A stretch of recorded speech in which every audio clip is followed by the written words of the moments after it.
Bonsoir à tous et merci d'être fidèles à votre programme du dimanche, la totale. Et voici le sommaire. Le 17 juin 2015, le Sénégal a amorcé le processus de déploiement de la télévision numérique terrestre TNT. Mais depuis lors, le basculement de l'analogie au numérique n'est toujours pas effectif et pourtant, l'échéance a été fixée il y a 6 ans. La transition a connu beaucoup de péripéties du groupe Excaf Télécom à la société de télédiffusion TDS SA. Nous le verrons dans Confraternellement. L'économie de l'eau dans Coin Éco, combien ça coûte à l'État? L'usine de Cœur Montmartre MS3 a été inaugurée ce samedi par le chef de l'État. Plusieurs améliorations attendues dans la distribution de l'eau à Dakar notamment. La capitale devrait voir sa production par jour doubler, mais tout cela a un coût et vous le verrez.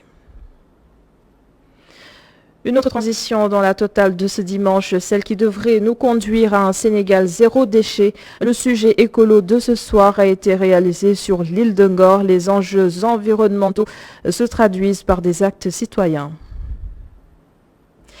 Et nous allons faire les boutiques dans Bouillon Culture. C'est bientôt la fête de Tabaski.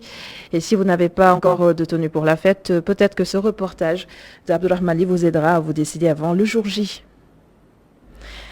Les préparatifs se poursuivent également dans Tranche de vie à la rencontre d'un berger. Aboukan lance des opérations de Tabaski depuis 1999. Il n'avait que 3 moutons au départ, mais aujourd'hui, sa bergerie fait partie des plus convoitées de Dakar. Bienvenue à tous.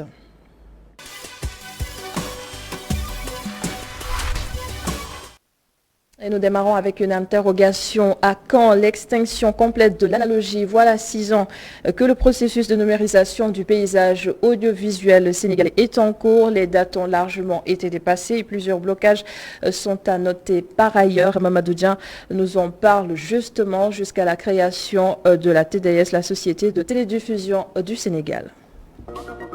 En 2015, le Sénégal fixe le mois de juin comme échéance pour le basculement de l'analogie au numérique. La télévision numérique terrestre est une évolution technique en matière de télédiffusion fondée sur la diffusion de signaux numériques. La qualité de l'image de la TNT est au moins 5 fois meilleure que celle de l'analogie, en particulier avec une bonne réception, en raison de l'élimination des interférences visibles. Beaucoup de chaînes de télévision peuvent ainsi tenir dans le même canal de transmission numérique. L'État du Sénégal confie le projet au groupe Excaf Télécom pour mener à terme le processus du basculement. Ces derniers mobilisent de gros moyens techniques et annoncent plus tard, en décembre 2017, le câblage à 90% à travers le pays. Mais le Sénégal va confier l'ensemble des infrastructures de la télévision numérique terrestre à la société de télédiffusion TDS-SA. Une façon, selon le président de la République, d'asseoir la souveraineté de l'État sur cette infrastructure.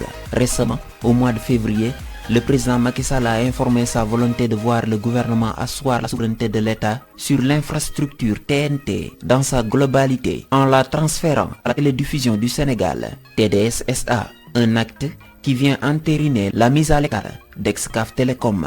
En septembre 2020, le ministère de la Culture procède au lancement de distribution de 120 000 décodeurs à des foyers sénégalais. Les problèmes relatifs au basculement de l'analogie au numérique sont complexes selon Babacar Diagne, président du CNRA, ce qui explique peut-être le manque d'effectivité de cette transition.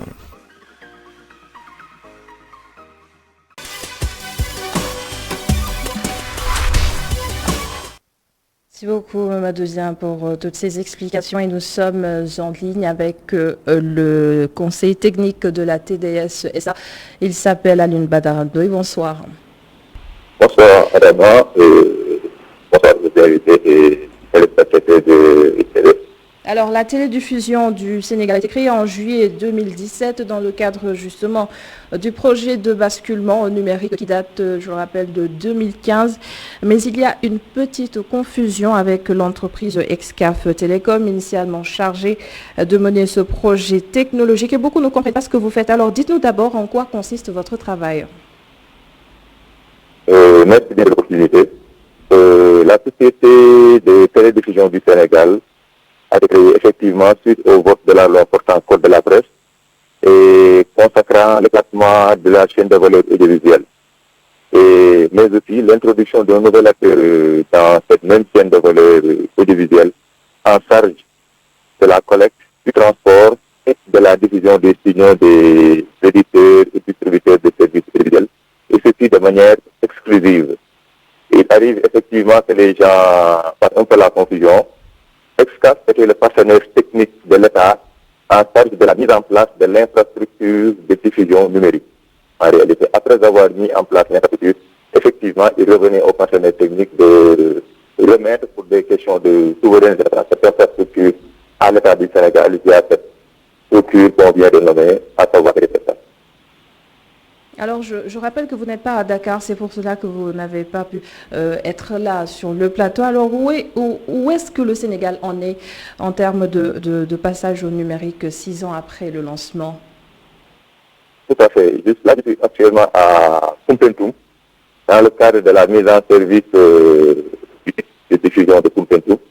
Actuellement, nous sommes sur un réseau, sur une infrastructure qui tourne autour de 22 sites de réémission, ce qui nous donne à peu près une couverture démographique supérieure un peu plus de 90% de la couverture démographique et certainement entre 88 et 90% de couverture territoriale.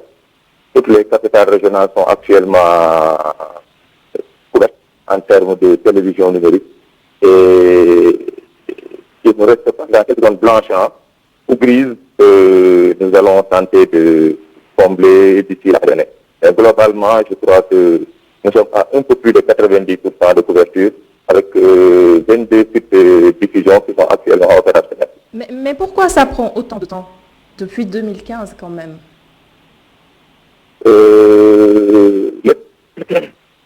Les points d'attention sont multiples.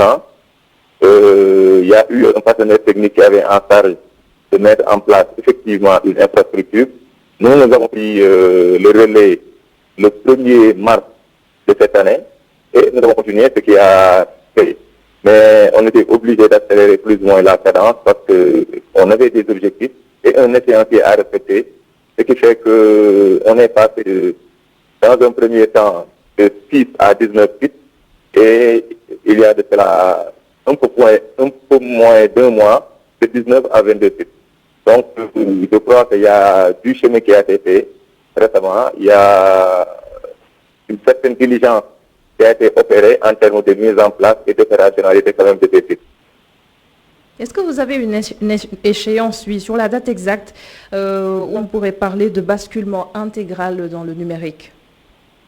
C'est une préoccupation qui n'est pas juste sénégalaise, c'est une problématique qu'on retrouve dans la plupart des pays qui sont en train de faire cette transition. Ce n'est pas très simple parce que ça englobe énormément d'enjeux économiques, sociaux, sociétals, juridiques, réglementaires, et ça implique d'autres acteurs. Mais ce qu'il faut noter, c'est que nous, on est résolument engagé à faire le basculement d'ici la fin de l'année sur l'intégralité du territoire afin que véritablement que les objectifs soient atteints et par le Sénégal du point de vue de ses engagements communautaires, mais aussi la société de télédiffusion qui effectivement a en ligne de mire quand même un certain nombre d'objectifs qu'on devrait atteindre. Et parlant de réception, cela semble marcher à Dakar avec une bonne qualité d'image quand même, mais dans certaines zones à l'intérieur du pays, il y a encore des efforts à faire, notamment Je vous entends pas très bien. Sur le plan technique. Est-ce que vous m'entendez? Très faible, oui. Oui, je dis, sur le plan de la réception, à Dakar, oui, ça marche, il y a une bonne qualité d'image, mais dans certaines localités à l'intérieur du pays, l'on se plaint de cette qualité d'image et parfois de problèmes de réception. Qu'est-ce que vous faites justement pour régler ces problèmes techniques? Il faut quand même un peu de discernement sur la réception, parce que il y a déjà la couverture est une chose, l'accessibilité en est une autre.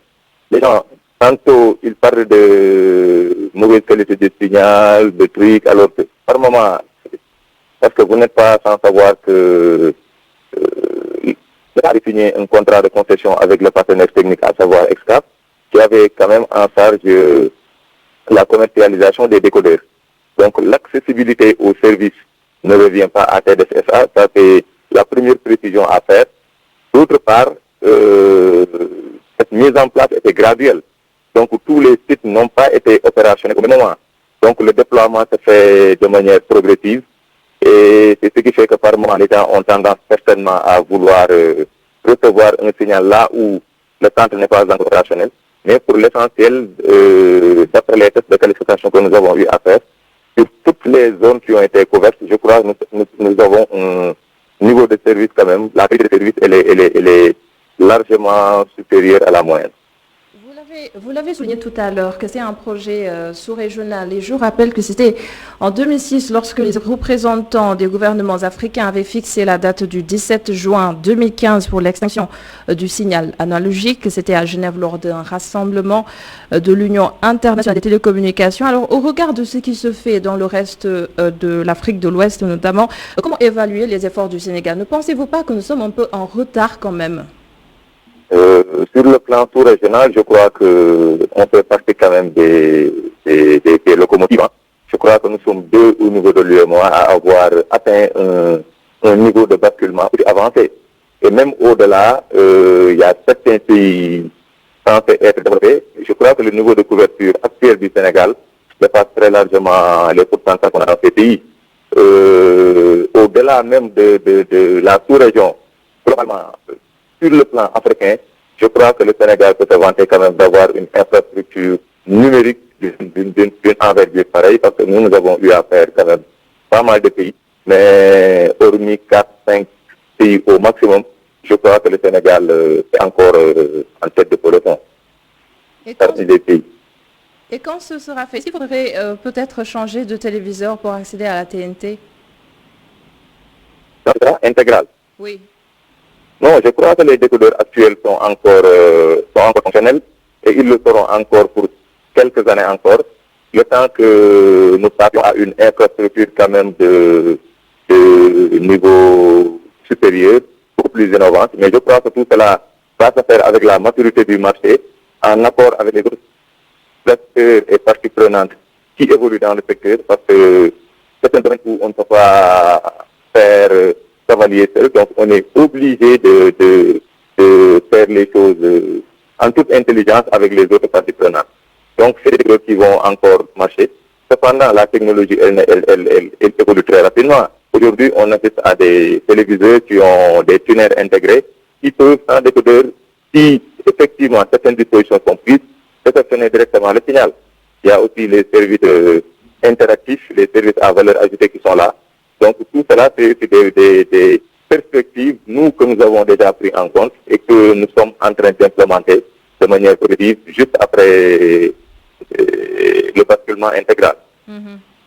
Merci beaucoup, Alioune Badara Ndoye. Je rappelle que vous êtes le directeur technique de la TDS SA. Merci d'avoir été avec nous dans la Tota dimanche. Et nous parlons d'économie de l'eau au Sénégal. La troisième usine de traitement d'eau potable a été inaugurée samedi. Hier, le KMS 3 devrait, selon les autorités, rectifier les perturbations dans la distribution, notamment dans les localités traversées par les tuyaux de Dakar à Thiès en passant par Mbour. Et dans la capitale, justement, près de 60 milliards de francs CFA ont été investis pour combler les déficits. Avec cette nouvelle usine, Dakar va donc doubler sa capacité jour. Les populations attendent des actions concrètes et illustrations dans ce reportage de Aïssatou Kane. 79% des ménages à Dakar ont accès à un branchement individuel au réseau. Le reste compte sur un branchement collectif. Étant un bien économique, l'eau économisée impacte les coûts en termes d'investissement et d'exploitation. Une propriété privée parvient à faire de l'économie et ça se sent automatiquement sur sa facture. Et donc, ça a un impact direct sur le panier du ménager. Donc, ça c'est le premier aspect. L'autre aspect, au niveau de l'exploitation, c'est tout l'ensemble des ouvrages hydrauliques. Mais le fait que les populations, n'est-ce pas, s'adonnent à ces pratiques d'économie d'eau, ça nous permet de valoriser l'eau qui devait être perdue et, n'est-ce pas, de l'orienter vers les zones les plus déficitaires. Valoriser tout ce volume important-là qui est perdu, soit dans les réseaux d'exploitation ou bien soit même dans les propriétés privées. Que derrière l'utilisation de l'eau, il y a le traitement, il y a l'assainissement. Et malheureusement, chaque mètre cube consommé devra être traité et évacué par d'autres services. Avec le projet Keur-Momar-Sarr 3, une importante restructuration du réseau permettrait à certaines localités de bénéficier de l'apport de volume supplémentaire dans le système d'alimentation en eau potable. Aujourd'hui, le défi, c'est que les clients aient de l'eau en quantité et en qualité. Donc, il y a des gens qui sont dans des zones où il n'y a pas de densification de réseau. Il faudra densifier. Donc là aussi, on a identifié un certain nombre de clients qui pourront certainement être raccordés par rapport un peu à la disponibilité de la ressource. Cependant, les Sénégalais continuent d'être confrontés aux problèmes d'accès à l'eau potable, des défis auxquels le secteur devrait faire face. Des centres urbains comme Dakar, comme Thiès, comme Boubou, et un peu la zone du Bawal, l'axe Diourbel-Touba, vous voyez comment est-ce que la population est en train d'augmenter. Et l'autre problème, c'est qu'aujourd'hui, les lieux de consommation de ces eaux sont très éloignés des lieux de production. L'autre grand problème aussi auquel le secteur fait face, c'est qu'aujourd'hui, c'est la rareté de l'eau de qualité.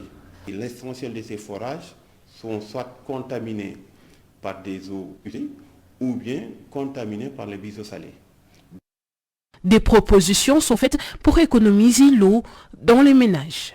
Les stockages, vous connaissez un peu les stockages et les réservoirs des clients. Ils n'ont pas un réservoir assez conséquent pour pouvoir contenir une bonne réserve et pouvoir donc, même si l'eau disparaît le lendemain sur une tranche, de consommer sur cette période de réservoir. Et le client, pouvoir lui-même suivre sa consommation en temps réel, en suivant son compteur périodiquement. Au Sénégal, l'essentiel des ménages a accès à une eau de boisson issue d'une source améliorée, un droit fondamental reconnu par les Nations Unies en 2010, ce qui implique une maîtrise des ressources hydriques essentielles à la survie et au développement des économies modernes. Et ça, la problématique de l'eau se pose toujours avec acuité au Sénégal et pourtant le pays est arrosé mieux, il regorge d'eau souterraine. Le Sénégal devrait donc aborder l'avenir avec moins d'angoisse et d'incertitude, n'est-ce pas, Mamadou Ndiaye? Bonsoir. Oui, bonsoir. La question elle est très pertinente, mais elle se pose toujours avec acuité. Pourquoi au Sénégal, malgré l'abondance de ce qu'on appelle aujourd'hui l'or bleu, et on continue à vivre dans des difficultés d'approvisionnement, d'accès à la ressource. Et vous êtes notre expert en eau ce soir. Hein? Occasionnel. Nous allons largement parler de la question de l'eau, un enjeu stratégique, vous confirmez? Oui, c'est un enjeu, parce que tout le monde a besoin justement de cette ressource. Et ceux qui détiennent la ressource également la gèrent avec beaucoup de délicatesse. Si bien donc, il y a un enjeu. Mais plus important encore, c'est que quand la ressource est transfrontalière, c'est-à-dire qu'elle est partagée par plusieurs pays, son enjeu encore est décuplé. Oui. Parce que tous les pays veulent accéder justement à cette ressource. Et souvent, quand il n'y a pas d'entente, il n'y a pas de compréhension entre les différents protagonistes justement de cette ressource, il y a, disons, les ferments d'un conflit qui naissent. Et cela devrait nécessairement faire l'objet justement d'un examen préalable pour regarder un peu comment exploiter la ressource au mieux des intérêts de tout le monde. Mais parfois aussi il y a des égoïsmes entre États au point effectivement que le problème reste là et ensuite il développe plus tard des difficultés et des conflits. Oui, pour le cas spécifique du Sénégal, pourquoi pensez-vous qu'il y ait des difficultés dans l'approvisionnement? Et ça ne date pas de maintenant. Parce que nous avons presque les pieds dans l'eau au Sénégal. Nous avons des fleuves, la Casamance. Mais c'est paradoxal. Hein. C'est même paradoxal. Je termine ma liste. Donc vous avez le fleuve Gambie, vous avez le fleuve Casamance, vous avez des affluents, vous avez des confluents, vous avez des rivières et des lacs. Et ça, c'est dans toutes les régions du pays. Donc nous avons une ressource qui est abondante. Et nous avons même encore une autre ressource qui est souterraine. Voyez-vous. Donc les deux combinés devraient pouvoir au moins mettre le Sénégal à l'abri d'un certain retournement de conjoncture.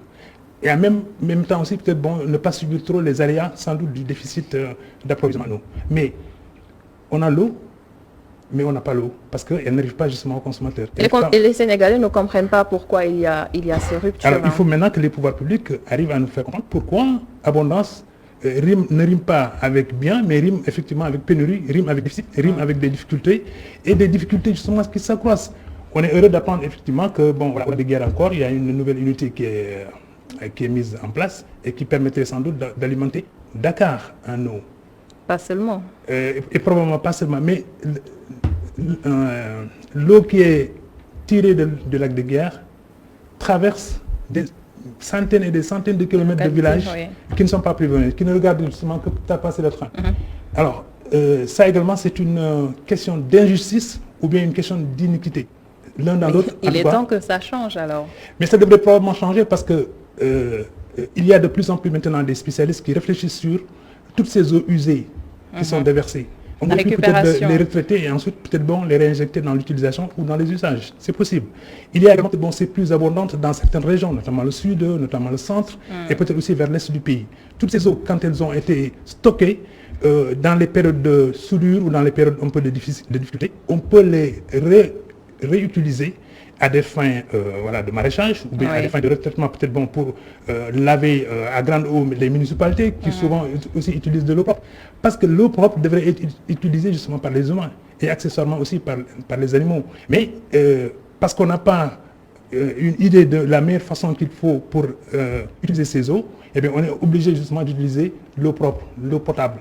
Et cette eau-là, elle ne devrait pas servir justement à l'industrie, elle ne devrait pas servir à la culture, elle ne devrait pas servir à l'usage des messages, elle devrait servir à l'usage des populations urbaines et rurales.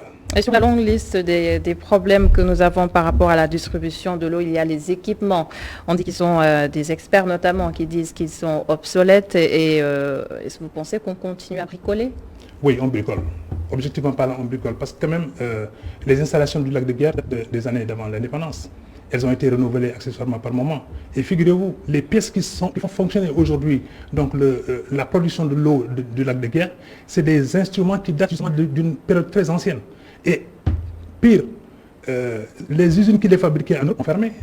Si bien donc quand on a besoin justement d'une pièce, on est obligé peut-être de rassembler un certain nombre d'experts ou un certain nombre de techniciens et les regrouper pour fabriquer une seule pièce.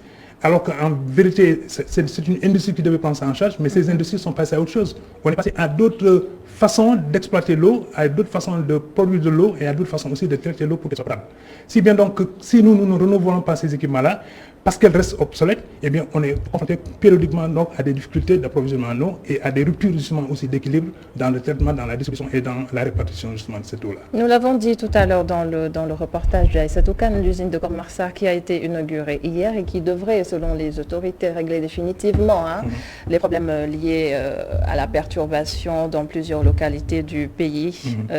Est-ce de l'utopie? Non, dès lors qu'on a déplacé presque l'arrière-ban de la République et le banc de la République pour inaugurer justement cette usine-là, à mon avis, croisons les doigts et pensons peut-être qu'ils vont. Mais regardez peut-être la façon dont ils se prennent, dont les autorités se prennent. C'est-à-dire qu'on mobilise tout le monde pour y aller, pour inaugurer. Mais en vérité, c'est parce que chacun est habité justement par un esprit urbain. On se dit, mais écoutez, l'eau ne doit pas manquer à la ville et à Dakar. Peut-être qu'il y a des erreurs de pensée politique, mais peut-être aussi il y a des erreurs de pensée de confort individuel et de confort personnel. Mais qui vient peut-être en second plan. Sûrement, mais on oublie quand même la population paysanne, on oublie le monde rural qui aussi devrait accéder au même bien-être, à la même modernité, à la même aisance par le biais justement de ces liquides précieux qui devraient être distribués de façon équitable, n'est-ce pas, à ces populations-là. Mais c'est inadmissible, ou bien en tout cas c'est incohérent, que l'eau soit puisée justement du lac de Guiers, traverser les populations du lac de Guiers, traverser le Waalo, le Cayor, le Baol, arrive justement même un peu dans le Djolof et se retrouve justement vers le Diender pour arriver à Dakar. Et toutes ces populations-là, peut-être, maintenant vivent au quotidien, vivent justement dans l'incertitude et dans les aléas. Le Sénégal a changé de distributeur. On se souvient depuis le 1er janvier 2020, la CNO qui a commencé ses opérations. Est-ce qu'il y a eu des améliorations depuis lors? Moi, j'aimerais bien peut-être qu'un sondage fût fait, c'est pour nous dire est-ce que les populations sont satisfaites de l'approvisionnement en eau, des services qui leur sont faits. Je crois que non. Dès lors qu'on voit peut-être la banlieue, dès lors qu'on voit l'approche banlieue et la lointaine banlieue, où les populations, les femmes notamment, passent des heures et des heures autour d'une bonne fournaise, d'un robinet, en attendant justement la précision. Et elles ne dorment pas la nuit. Et elles ne dorment pas la nuit. Et ensuite, le peu qu'elles ont, si à la fois ça doit servir justement à laver les enfants, le linge, et puis peut-être au traitement peut-être de la cuisine et des autres accessoires justement. Et un autre paradoxe, les factures sont chères. Et puis les factures sont chères. On pourrait revenir justement sur le mode de calcul donc du mètre cube d'eau au Sénégal, mais au moins quand même en regardant justement ces images qui sont très frappantes, qui sont très émotionnelles, on devrait pouvoir peut-être arriver au moins quand même à la maîtrise de l'eau parce que nous l'avons en abondance. Et figurez-vous, il y a des pays dans le monde qui n'ont pas l'eau, qui n'ont pas de la ressource dans leur propre sol ou bien dans leur propre surface, mais qui l'ont en abondance. Alors qu'il y a d'autres pays qui l'ont en abondance, mais qui ne peuvent pas la mettre à la disposition des populations. Voilà les paradoxes aujourd'hui de l'eau dans le monde. Et ensuite, si on ne fait pas attention, cette eau-là qui est prisée par toutes les populations, mais certains pays qui sont beaucoup plus nantis ou bien qui sont beaucoup plus forts, peuvent arriver effectivement même à aller ailleurs, trouver moyen d'avoir accès à cette eau et la ramener justement chez soi. Alors, pour les besoins de leur propre population. Vous savez, l'Arabie Saoudite, par exemple, ne s'embrasse pas les scrupules pour aller peut-être dans les geysers ou bien peut-être dans le pôle arctique, justement, pour aller puiser l'eau et le ramener peut-être au bercail. Alors, quand on voit maintenant qu'aujourd'hui, le glacier lui-même est en train de fondre, et coïncidence avec justement le réchauffement climatique, on comprend maintenant pourquoi il y a la hausse des niveaux de mer et en même temps aussi peut-être ces mers-là qui s'attaquent aux rivages, au bordure des habitations. Et aujourd'hui, nous-mêmes au Sénégal, nous vivons peut-être aujourd'hui l'affrontement de la mer face au rivage à Rufisque, à Bargny, à Sangalkam et Saint-Louis, dans le nord. Merci beaucoup, Mamadou Ndiaye. Mais c'est moi, Adama. Notre expert en eau ce soir. Du dimanche. Oui. Merci beaucoup. Vous l'avez mentionné tout à l'heure, parlant de changement climatique, de gestion de notre environnement, surtout la transition zéro déchet, un concept qui est en train de se développer quand même au Sénégal. Et pour preuve, le projet Ngor Zéro Déchet ambitionne de faire de l'île de Ngor le quartier le plus propre de Dakar. Nos reporters Moustapha Gabar et Augustin Mandan ont fait la traversée pour pouvoir constater l'avancement du projet. Regardez. Ngor, sa plage et son île. Des lieux très fréquentés en été que les Ngorois veulent libérer de la pollution plastique. Depuis le 20 juin dernier, les visiteurs sont priés d'éviter d'amener du plastique sur l'île. Il y avait tellement de plastique au niveau de la mer. Même il y avait un moment aussi le week-end, certains de mes clients ils sont venus, mais après ils sont rentrés à cause qu'il y avait tellement de plastique. Ils se sont dit, ils ont du mal à se baigner avec les sacs plastiques. Mais je me suis dit, wow, même ça, tu risques de perdre des clients avec les sachets plastiques. Ici, 60% des déchets sont des plastiques. Sacs, sachets ou encore bouteilles d'eau se retrouvent à la mer et menacent la biodiversité. Aujourd'hui, on n'a plus ce thon blanc parce que tout simplement ce thon étant alimenté par les méduses, trouve plus de plastique que de méduses. Ces plastiques qui reçoivent un petit peu d'eau ont les formes de méduses. Le thon blanc les avale, meurt, et pendant ce temps-là, donc, la reproduction des méduses se multipliant, non seulement on n'a plus de thon blanc, mais on a beaucoup plus d'effets pervers parce que ces méduses viennent maintenant à 1 mètre pour piquer ces jeunes enfants. Dans le cadre du projet Ngor Zéro Déchet, les alternatives au plastique sont initiées à travers l'île. On a trouvé des sachets qui ont été conçus par le projet par des tailleurs. Donc quand quelqu'un vient déjà avec les sachets, on reprend les sachets de sucre pour mettre, ça dépend si c'est des œufs ou des sachets en lait, pour mettre ça dedans, après on lui donne ça. Donc là aussi on a repris des pots de moutarde. Par exemple, le client quand il vient, des pots qui peuvent prendre si tu achètes du sucre à 150 ou 300, on te mettra du sucre dedans. Le projet est encore en phase pilote, mais les résultats sont déjà visibles et pourraient favoriser le tourisme sur l'île. Mais actuellement, depuis qu'ils ont commencé ça, j'ai vu que les clients commencent à revenir. Ils disent que l'île est propre. L'île est propre. Je me suis dit aussi l'eau est propre parce qu'il n'y a plus de plastique. Mais je me suis dit que c'est une très bonne chose pour notre tourisme. Ces alternatives au plastique sont très bien accueillies par les insulaires, mais il reste encore du travail pour que les touristes s'en approprient. Nous tentons ensemble aujourd'hui de motiver cette autre population qui est de passage sur l'île à l'occasion de l'hivernage, comme tous ces jeunes qui viennent pour les sorties. Et ensemble, je pense que nous réussirons à faire ce qui est déjà le cas de l'île de Ngor, le quartier le plus propre du Sénégal. Parce qu'à Dakar, il y a plusieurs places, ils sont fermés. Donc on a beaucoup de gens qui viennent tous les jours sur l'île de Ngor. Donc on leur demande vraiment de s'adapter un peu par rapport à ce projet parce que c'est vrai, la consommation est utile et les gens ils aiment un peu les trucs un peu chics, avoir un sachet fin ou avoir une bouteille d'eau, 1,50 litre, etc. Mais c'est plus pratique de ne pas salir un peu l'environnement.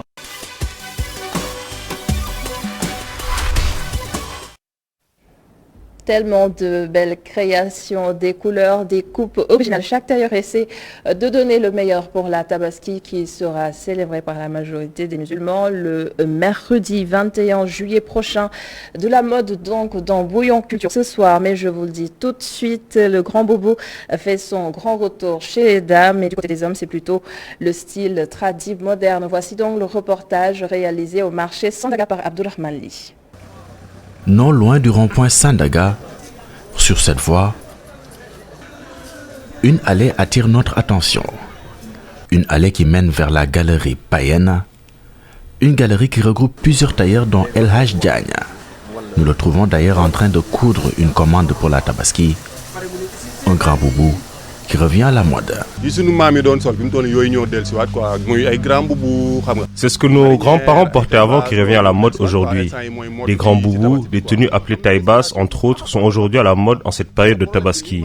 Et ce n'est pas vraiment un problème d'inspiration qu'ont les tailleurs, c'est juste qu'ils portaient des tenues correctes et que les jeunes se sont inspirés de cela pour les moderniser. Ce ne sont pas des grands boubous bouffants, mais des grands boubous simples et modernes.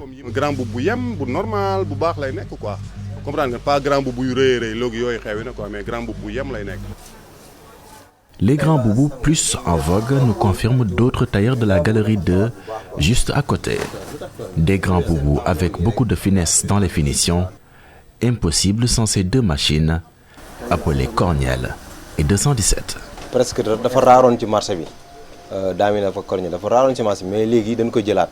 On voyait rarement sur le marché des tissus Corneille. La broderie sur le tissu peut induire beaucoup de gens en erreur qui pourraient penser que c'est la machine 217 qui a été utilisée pour le faire, alors que c'est de la broderie à la main. En fait, les designs se ressemblent. Aujourd'hui, vous pouvez voir ces genres de broderies sur des tissus en soie ou en basin. Ce qui était impossible il y a juste quelques années.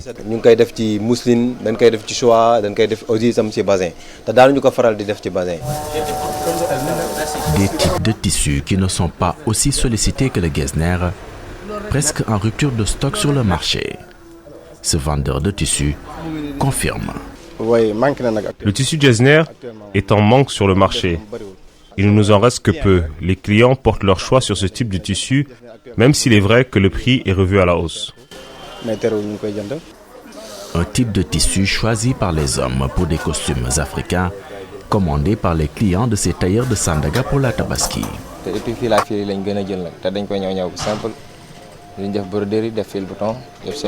Les hommes préfèrent les tissus fil à fil cousus de manière très simple. Auparavant, comme vous le savez, les tissus africains étaient cousus avec une broderie excessive. Mais cette année, c'est la simplicité qui est mise en avant par nos clients.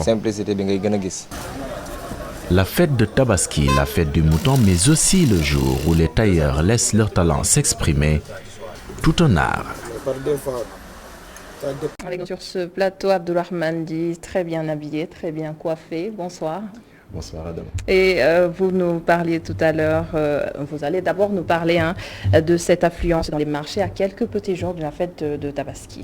Bon, je dois dire d'abord que je suis très heureux de vous retrouver sur le plateau parce que la semaine dernière, on ne vous avait pas vu. Oui. J'espère que tout se passe bien maintenant. Très bien, nickel, très bien. La totale. Oui. Super. Alors, pour répondre à votre question, il y a si on se fie en tout cas aux images du reportage, bien entendu, on va se dire, bien entendu, qu'il n'y a pas une forte affluence au niveau du marché.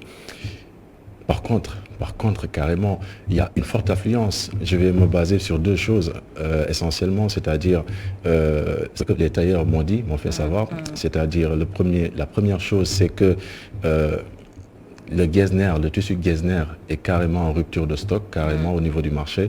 C'est la première chose. L'autre chose, c'est que ces tailleurs-là n'ont pratiquement plus le temps pour gérer d'autres activités, si je puis dire. Ils sont carrément dans leurs activités avec les commandes des clients qui viennent de partout.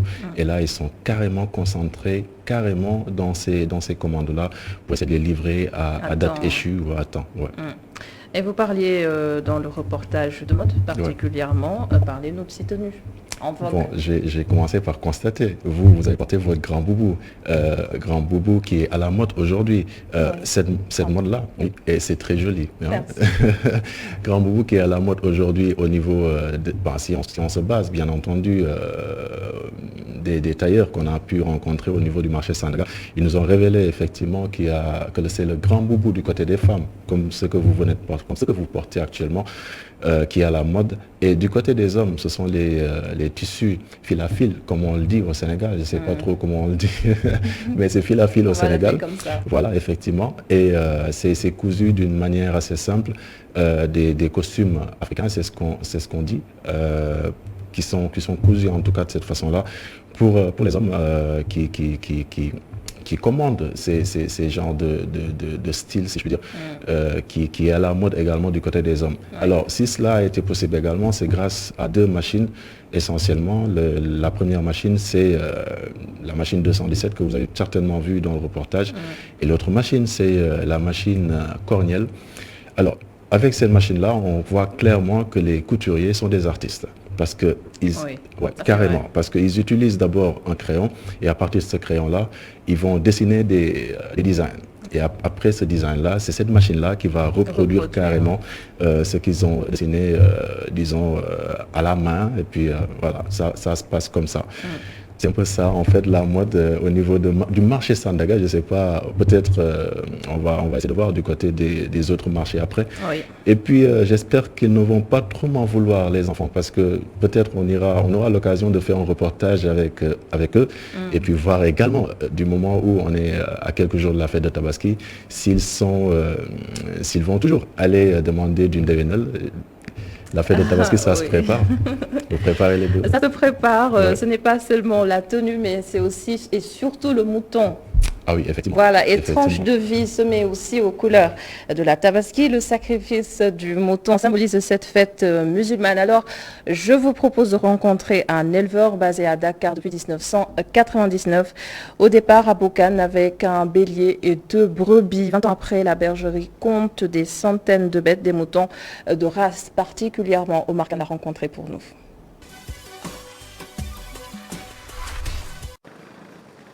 Bergerie Galoya de Aboukane, bergerie où les moutons ne bêlent presque jamais. Normal, vu le traitement royal dont ils bénéficient. Une bergerie propre, de la nourriture et de l'eau en abondance. Les moutons de Aboukane sont même arrosés de temps en temps pour ne pas trop subir la chaleur. Le mouton, une passion pour ce jeune Sénégalais qui a choisi d'entreprendre dans l'élevage. Quand j'étais gamin, ce qui me plaisait le plus dans ma vie, c'était le dimanche. J'avais hâte que le dimanche arrive, qu'on se lève à 7 h du matin pour aller laver le mouton de la maman. Donc ça, c'était vraiment ce que j'adorais le plus quand j'étais gamin. Et pendant les vacances, j'adorais amener les moutons. On habitait au centre-ville, j'adorais amener les moutons à la plage derrière le palais. Là-bas, il y avait beaucoup d'herbes. J'allais les amener là-bas, brouter de l'herbe. Et parfois même, je les amenais à la gare, là où se situe aujourd'hui le Grand Théâtre. J'amenais souvent les moutons là-bas. Et franchement, c'était les choses que j'adorais le plus durant mon enfance, quoi. Une passion qu'il a décidé de rentabiliser grâce à sa bergerie Galoya. 2 femelles et 1 mâle, c'est avec cela qu'il a commencé. Quand j'ai commencé à travailler, mes premiers revenus ont servi à acheter une femelle. Et c'est comme ça que j'ai démarré. À un moment donné, j'élevais uniquement, je faisais de l'embouche ovine à la maison même. Je faisais une douzaine de béliers par an que j'engraissais et que je revendais à la Tabaski. Et à un moment donné, j'ai pu acquérir une ferme à Kerndiaïlo où j'ai pu élever plus d'une trentaine. Et là-bas aussi, j'ai connu une mésaventure. Un week-end, on m'a tout volé. Et ça ne m'a pas découragé du tout. Et je suis encore retourné à la maison pour continuer l'élevage d'embouche aux vignes que je faisais. Aujourd'hui, Aboukan s'en sort bien. Il fait partie des pionniers dans le domaine. Sa bergerie est aujourd'hui un laboratoire de moutons de race pour le Sénégal et la sous-région. La bergerie Galoya a beaucoup évolué dans la mesure où maintenant c'est une entreprise qui fournit des géniteurs aux éleveurs et même aux institutions, à l'État et même à l'étranger. À titre d'exemple, c'est la bergerie Galoya qui a introduit le ladoum en Côte d'Ivoire. Donc actuellement, il y a des ladoums en Côte d'Ivoire et les premiers ladoums ont été introduits en Côte d'Ivoire par la bergerie Galoya. Aujourd'hui, la bergerie Galoya a exporté beaucoup de sujets dans la sous-région. Aboukan engage chaque année une vingtaine de personnes pour s'occuper d'un peu plus de 1000 bêtes qu'il mobilise pour ses opérations tabaski. Des moutons choyés comme de petits bébés.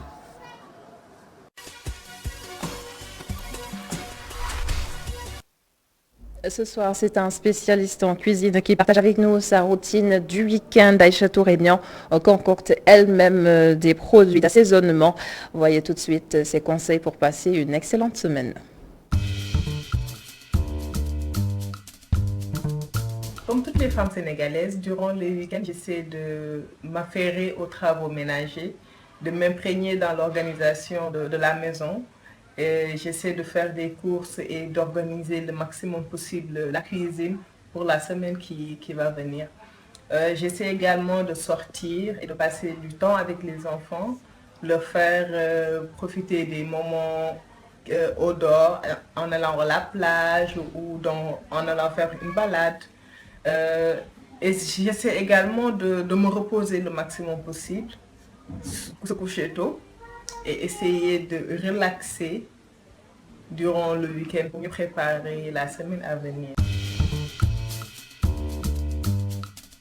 Alors le conseil que je donne, surtout à ces femmes, c'est de mieux s'imprégner de la maison, mieux s'impliquer dans la gestion de la maison. Parfois on peut préparer, même avec la présence de la bonne, on peut préparer et convier tout le monde autour d'un bol.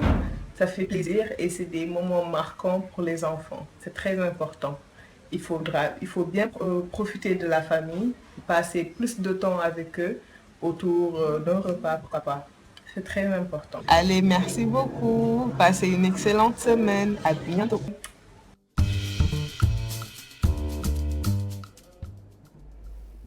Et c'est la fin de la totale dimanche. Merci d'avoir été avec nous. Merci à l'ensemble des équipes en régie. Il est 19h45, le journal qui vous sera tout de suite présenté par Awa Diop. Bon journal, lui, et bonsoir à tous.